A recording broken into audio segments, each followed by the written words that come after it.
Oke, assalamualaikum warahmatullahi wabarakatuh, teman-teman semua. Ketemu lagi dengan saya Ridwan Ilyas di pembahasan algoritma dan pemrograman, masih tetap di eh, playlist yang sama. Kita masuk ke bab nama, tipe, ekspresi, dan nilai. Nanti ini berkaitan dengan penamaan, pembentukan tipe-tipe data, bagaimana mengoperasionalkan tipe-tipe tersebut, dan bagaimana memberikan nilai atau memasukkan informasi ke dalam eh, tipe yang kita punya.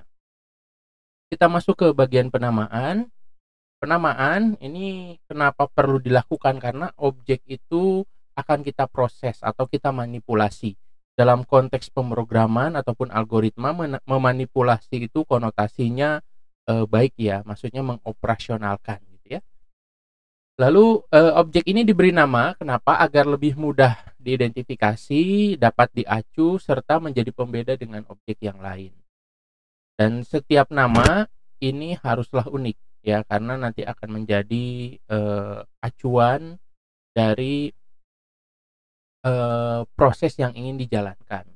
Nanti komputer akan kebingungan kalau kita mendefinisikan nama yang. Nah, ada beberapa aturan penamaan yang ini dirancang untuk pseudocode yang sudah saya jelaskan di video-video sebelumnya. Teman-teman bisa cek kembali tentang pseudocode dan struktur algoritma. Pertama, nama harus dimulai dengan huruf alfabet, tidak boleh dimulai dengan angka, spasi, atau karakter khusus. Lalu kemudian huruf besar dan huruf kecil tidak dibedakan, jadi kalau di di dalamnya ada huruf besar ataupun huruf kecil itu tetap dianggap sama. Yang ketiga, karakter penyusun nama hanya boleh huruf alfabet, angka, ataupun underscore, karena underscore ini dianggap sebagai sebuah huruf. Yang keempat, tidak boleh menggunakan karakter operator aritmatika, operator relasional, dan tanda baca. Dan yang kelima, karakter-karakter di dalam nama tidak boleh dipisah dengan spasi ya. Jadi kalau dengan ada pemisahan dengan spasi, maka itu dianggap dua objek yang berbeda. Nah, panjangnya tidak dibatasi. Tapi ya jangan terlalu panjang lah ya, karena untuk mempermudah kita menuliskannya. Ada contoh, misalkan ini contoh yang salah ya, 6 titik seperti ini salah. Kenapa? Karena diawali dengan angka di depannya. Seperti ini juga tidak boleh. Penamaan nilai ujian ini dianggap terpisah. Nilai dan ujian itu dianggap terpisah.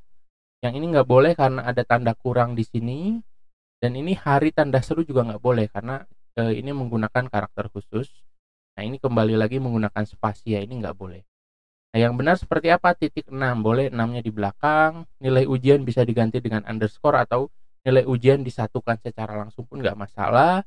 Ini juga minusnya dihapus, tanda serunya dihapus, atau ini disatukan ya. Jadi spasi bisa digabung ataupun menggunakan underscore seperti ini. Penamaan nanti ini kita pakai untuk penamaan variabel, penamaan konstanta, penamaan fungsi, dan penamaan prosedur, banyak lah ya. Jadi setiap objek nanti kira-kira aturan penamaan dan penulisannya seperti itu.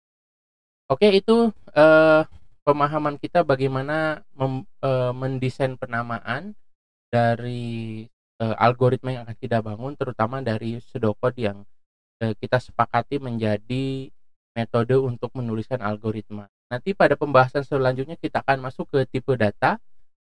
Yang pertama mungkin kita akan bahas tipe data dasar. Terima kasih, sampai ketemu lagi di video selanjutnya. Assalamualaikum warahmatullahi wabarakatuh.